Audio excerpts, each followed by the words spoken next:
Welcome to Future Built. As always, we hope this week's episode will help educate, empower, and elevate how you Bluebeam.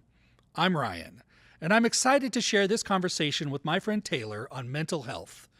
Before we jump into that, though, let's hear from one of our customers in a segment we're calling With a Little Help from Bluebeam. Check out this video. I think anyone who's worked in architecture or engineering knows that there's just a huge amount of work to produce buildings and the built environment. You're building the world that people live in. I'm an architect by training. It can be a pretty isolating experience at the expense of connections with other people. And especially if you're part of a community that is less represented, like LGBTQ+ people, that kind of exacerbates that sense of isolation. Most firms in the AEC industry did not really have any ERGs, really didn't have much support, really didn't have many leaders who were out and visible for kind of more junior people to look up to. Build Out Alliance was really a response to that kind of lack of visibility.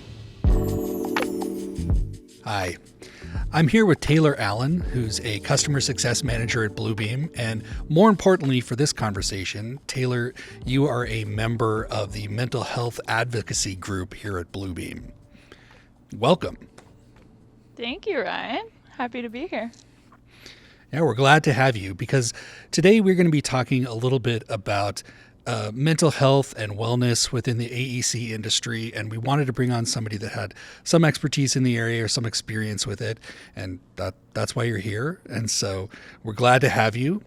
And I'd say let's begin the conversation by maybe asking you about your own personal experiences. What is it that drew you to participate in the mental health advocacy group? And were there any personal experiences that you brought with you from maybe your past professional history or anything like that? Like why is this something that you're interested in? Yeah, totally fair question. So a little bit about me to give some context to this. I've been at Bluebeam for just over a year, but previously I worked as a civil engineer for just over 8 years. So being a female in STEM, I think we all have our unique challenges at work. But yeah, I definitely felt what that meant once I entered the professional world. I think that really what helped me was just reaching out to others when I was going through different things, learning how they were kind of combating things. I think no matter what, like we all have our own mental health journey that just looks different for different people. But for me, I also have some family members with different mental health illnesses that they've had to face too. So I think really for me, I'm just a compassionate person in general, and I really care about people. So I like to let them know that, I think mental health not only affects your well-being at home, but it also bleeds into work. It's really who you are. So I think it makes a big difference. And joining Bluebeam, I was really excited to learn that we had an awesome group that was doing that. So yeah, happy to be part of that team. That's awesome. Do you think that there's anything unique about the AEC industry in terms of the mental health challenges that we face working in this industry? Yeah, definitely. That's a good question. I think in general, just mental health, there is that stigma around mental health. So people maybe don't know how to talk about it, or they don't want to talk about it because it's difficult. And I think often we're afraid we don't know how to give the best advice. But I think half of the time, all we really need to do is listen. So I think that's a good reminder that you don't always have to know what to say, but just to be there and be that sounding board for people is really important. I think for our industry in particular, generally we're just a little bit behind the curve on stuff. I think with technology, with Bluebeam, we can see that we're still converting a lot of people from paper workflows over to software, which is really cool and exciting. Mm-hmm. But also that does translate to mental health. So I think there is more of a stigma around, just getting out there and rubbing some dirt on it. Being tougher. I think with really long hours, whether you are in construction or in the office as an engineer or an architect, there is definitely like a workplace culture around just putting your head down and powering through. So I think, our industry is just trying to keep up. So when you think about the ways in which the AEC industry is currently approaching mental health and wellness, what are your thoughts on where we are. Like, what are we doing well? What could we do better? Like, what do you see when you talk to some of our colleagues and customers that work in the industry? Yeah, I think that's a really great question, Ryan.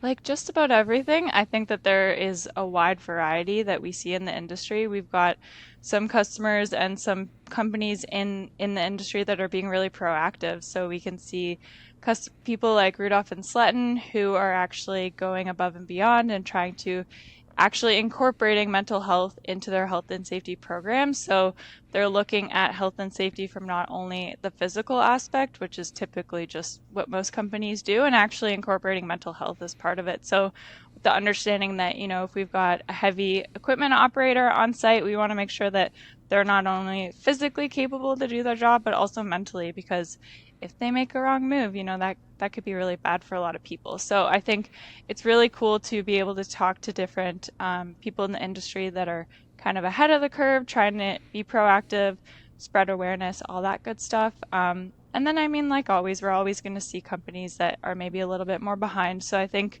for those Mm. companies and people maybe working there, definitely there are a lot of resources outside of your employer too. Just in terms of organizations, like there's one that I've got up here that's called the Construction Industry Alliance for Suicide Prevention. So they've got some really great resources online that you can check out. I think there's a lot of really good online groups too that you can meet with and kind of brainstorm different ideas with. And then most employers have an EAP program too. So if you're actually, going through your own struggles and you feel like you need some help beyond just a support group, I would definitely try to figure out what the details of your EAP program are, because usually you have access to counseling and different support services that can be really incredible. That's a good point. I think if you are at an organization and you're having these feelings, I think that it's kind of people may be wondering about where the best place to start if they're trying to look for something like that. And I think that mentioning a group like that is a good idea. Do you Can you think of any additional ways that somebody might, if they're in a situation where they're working on a job site or something like that, and they're kind of dealing with these things? Are there any other techniques or something that you might recommend to someone who is looking for help in this venue? And where would they start if they're trying to help themselves? I guess. Yeah, that's a really good question. I think a big part of mental health in general is it can be very isolating. So I Mm, think that when you are experiencing a lot of these thoughts, it can feel really heavy, and until you really talk to somebody, that weight can be crippling, right? So I think the first step is finding somebody you trust, whether that's a friend, a family member, a coworker, somebody in your circle that you can talk to. If you don't feel like you have anybody, we also have a suicide and crisis hotline. So it's 899. You can call or text from any phone, and you can talk to a trained counselor to help you work through what you're going through. But I think really the first step is reaching out to get support. Sometimes that alone can just be incredibly valuable to feel supported. I think also it provides a nice opportunity to connect with people, because you might not know that maybe they're going through something similar too, and they found, a really good therapist in the area, or a counselor, or hmm some program that could really help you. So I think talking, reaching out to your network, and then beyond that, yeah, there's a lot of resources online too. As somebody that is working with a group like the one that you're working with at Bluebeam, tell me a little bit about your own personal experience with that. Like, what's next for that group, and what are you working on a day-to-day basis or a month-to-month basis? Like if somebody's at an organization that doesn't necessarily have a group like that and they're thinking about starting Hmm. one, could you tell us a Good little bit about question. what it's like working with that group and the sort of Yeah. initiatives that you guys work on, and just kind of fill us in a little bit on that experience? Yeah, definitely. That's a really good question. This is actually the first company I've joined that's had like a sophisticated group like this, so it's Hmm. really fun and exciting. And yeah, I definitely could see it being valuable for a lot of organizations. But what we do at Bluebeam is we meet on an every other month basis. At the beginning of the year, we have kind of like a goals and planning meeting where we'll go over some initiatives. Maybe they were things that we didn't get to complete last year, but we'd like to keep going with, or just new things that have come up throughout the year. So we'll go ahead and actually plan some of those goals. So it could be something like looking at maybe providing more mental health training for our employees. Like, what does that look like? What does Hmm. that mean? How does that impact the business? Do we have the budget? All that good, those good questions. But then also we look at things that we can do today for our employees. So we actually at Bluebeam run a few different well-being challenges throughout the year. Hmm. I think our bigger ones typically in April, but we'll do a like let's say 6 week challenge where everybody across the organization can join. We use this app to kind of help us administer the challenge, but basically there is a physical wellness component and a mental wellness component. So as you go through the challenge, you can, as you go through walks throughout your day and do your physical exercise, all of those steps and everything gets counted towards this overall team goal.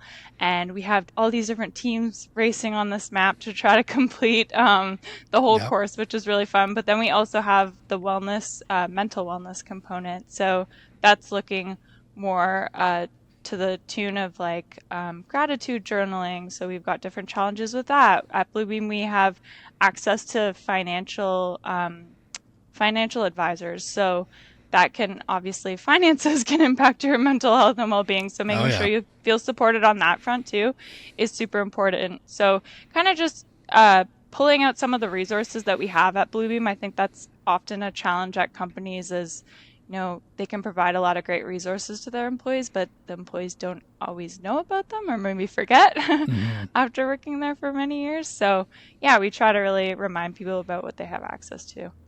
So, Taylor, I wanted to ask you a question about work life balance, which I think in any industry, is hard to achieve. It's something that we all strive for, but I think, especially in the AEC industry, with some of the time constraints that people are under and the sort of long hours and deadlines, it can be something that is very difficult to manage. And I would be very curious to hear your thoughts on, sort of the best ways to manage that, but then also, the kind of work that you've been doing here at Bluebeam to help people achieve a better work life balance. Yeah, I mean, love that question.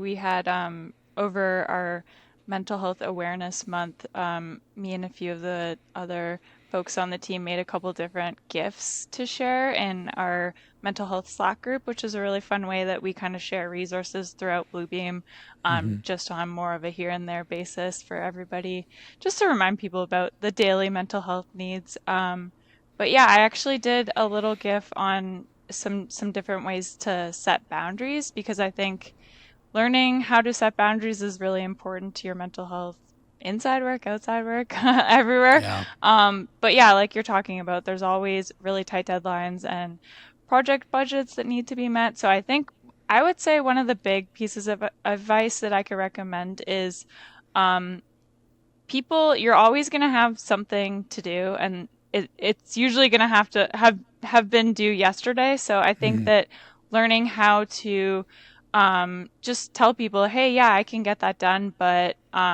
this is what's going to slip. So, remind people that you are a human and you only have so much in the day. So being able to say, yeah, I could do that now, but this is going to slip. And if that's the same project manager, that's going to be a really easy conversation. If it's not, like it involves getting a couple different people in the room. But I think if you just keep saying yes, you will be the one to suffer because people Hmm. expect you to be able to tell them when you can't handle something. So I think empowering yourself to be able to let people know if it's too much or maybe pulling other people in when it makes sense. I think that that's really important. That's really good advice. Before we wrap up here, I have one more question. I want to kind of take a look to the future. I want you to think about like the work that you're doing at Bluebeam specifically, but also sort of maybe what you would like to see change in the AEC industry in like the next 5 or so years, as far as mental health and well-being is concerned, and maybe just talk a little bit about the work that you're doing within the group here at Bluebeam, but then also kind of what impact you would like to see that have on the industry in general. Yeah, really good question. I think that, I mean, a big part is just getting over that stigma. So One thing we're talking about a lot at the mental health advocate group here at Bluebeam, we just had a meeting earlier this year about how we feel like there are a lot of employees facing a lot of burnout and stress, and we're just trying to figure out how to help people feel supported. And so one thing that we've been talking about is having communication not just coming from us, but also from managers, for example. So we're hoping to draft some communications up to be able to share with managers so that managers can share with their employees to help make their employees feel more supported, because really there have been a lot of studies about how your manager really can impact your mental health. So I think just reminding managers that the power that they have is really important to just make sure your employees feel safe and feel heard. So that's one thing we're going to be doing. We'll be doing another wellness challenge pretty soon, so getting that set up. But really also just working within the other teams we have at Bluebeam. There is a diversity and was it DEI? We have a DEI team at Bluebeam, which we are looking to collaborate with more a little bit too. So I think we have a lot of teams with similar goals in mind. So we're just really trying to figure out how to all work together, because I think in a lot of ways we all have the same goal. That's really great. Well, Taylor, I really appreciate you taking the time to get together with us to talk about this very important topic. And I'm going to let you go so you can, get back to your work-life balance. Thank you, Ryan. And I appreciate it. Yeah, I appreciate you. Thank you. And we're going to have some links that we're going to share so that if anyone who's watching this wants to dig into this a little bit deeper and find out some more information about resources that are available to you, we'll post that here. And if there's anything else you want to discuss about mental health, we invite you to join us over at community.bluebeam.com, and we can continue the discussion there. So thank you so much. Luke, you Ryan. and I, it's nice to see you. It's good to see you too. You and I are no strangers to tough questions from our customers. That's right. It's definitely something that we get a lot, and we're ready for it. Love it. There's certainly things that we hear a lot, things that come up all the time. And in particular, one thing that I hear a lot from customers is the question of Bluebeam versus Adobe. Yeah. I'm sure that's something you've mulled over. I know we've talked about it, from time to time. So I know you have thoughts about it. Sure. I wanted to give you a little bit of an opportunity to, get that off your chest. Tell me what you think about that question of Bluebeam versus Adobe, and what your thoughts are as far as, how you would respond to somebody if they asked you about that. Yeah. And why. I mean, it's a good question, and we've gotten it for years. Mm-hmm. It's a natural question in that when you think PDFs by default, you usually think Adobe. However, the comparison really ends about there. Bluebeam Review is specifically built for technical industries and the problems that arise within that. Adobe, the originators of the PDF, brought the PDF to life, changed the way in which people, the world works. It's been a ubiquitous file format that has impacted many businesses, individuals, and it's sort of a hallmark of our technology. But from there was an opportunity a number of years ago to develop purpose-built tools and functions for technical industries. And in that sort of exploration of what was available there, we discovered that industries like design and engineering and construction and building management, oil and gas, manufacturing all benefited from tools and functions that go beyond what was offered in other PDF apps. So we built tools that would help, for example, optimize how users work with technical documentation that is typically in landscape. Right. Or things like the tool chest, where common symbols and commenting formats can be saved into a tool set and reused across multiple files, shared with team members and things like that. So I guess the point is that there's space within the market to offer more specialized advanced technology. And I think that's really what we want out of technology in general, where companies and innovators can come together and say, let's solve problems in a unique way for people that have not had those problems solved in the past. And that's really, I think, where Right. Bluebeam fits into that. So I guess, so what I'm hearing you say is that, for Adobe built what it built for working within PDFs, and, it does a good job at the things that it was built for, which is Sure. kind of a general purpose Absolutely. document, Yep. But what Bluebeam is bringing to the table is more akin to like a very directed kind of, or not directed, maybe that's not the best way. It's a very focused approach to like how we want to work. There's tools that are very specifically designed for you to work that you wouldn't necessarily have if you were working with Adobe itself. Right. And so it's kind of so even comparing the two is maybe not necessarily something that even makes sense from that point of view. Like, why would you compare this? It's kind of apples to oranges from that standpoint. Yeah. It's a little bit like maybe if you were using Final Draft, as a screenwriter, as opposed to using Word. Like you could use Word if you wanted to, but there's a bunch of sort of baked in tools for screenwriting. And review in a lot of ways is the same thing. If you're a structural engineer or something like that, it makes more sense to use Bluebeam Review than it would if you were going to use Adobe or something. Yeah, I think that's a really good analogy. Our expectation, though, too, is that when Bluebeam can focus on a set of problems in a specific industry, we can achieve things that were not possible before by just relying on historic or legacy applications to hopefully solve those needs, for the same reason that your analogy addresses a very specific use case with specific users. Yeah. I think that's what's really fun about Bluebeam technology, is that on the surface you might think, oh, well, PDF, that's a solved problem. Well, it's not at all a solved problem. There's so many layers to be solved still yet going into the future, and that's why we're doing what we're doing. Yeah, and it's just a problem. Even in terms of the stuff that we have, the solutions that we have created are only kind of the tip of the iceberg as far as the additional things that we could be doing. So it's like and there's plenty of ways that we could incorporate Bluebeam technology with other applications. And, once you start slicing all that up, you really see the sort of power of the open-ended format that PDF is and the way that we're working with it and stuff. And I think the reason why design, engineering, construction are so uniquely positioned to take advantage of tools developed by Bluebeam is that the PDF as a shareable file format is accessible to everyone. Everyone's got it. They can use it. They're producing it. They know how to interact with it. And having an application that just fits right within that, you're able to bring together a whole myriad of project stakeholders. But these are anywhere from consultants to engineers to tradesfolk that can get the project from one state to another.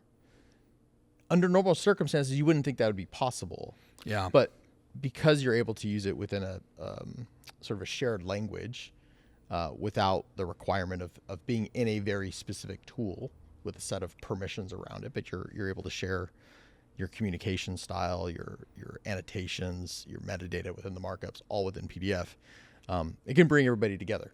And so I think it creates new possibilities for that collaboration. A powerful tool for collaboration. That's right. That's exactly right. Yeah. Well, Luke, I appreciate your coming by and giving us your thoughts. I don't know if we put this question to bed forever, but it's no. Certainly, it will continue to come up probably forever. But that's okay. But at least now we've gotten some talking points in place, so it'll help me the next time I'm at a user conference and it comes up. So I appreciate your time today, and it's great. Thanks for coming by. It's good to be with you. Thanks, Ryan. Yeah, anytime. Thank you for watching Future Built by Bluebeam. Make sure you subscribe to us on YouTube, follow us on Instagram and LinkedIn, and learn more about our in-person global conference at unbound.bluebeam.com. If you enjoyed this episode, let us know at community.bluebeam.com. See you next time.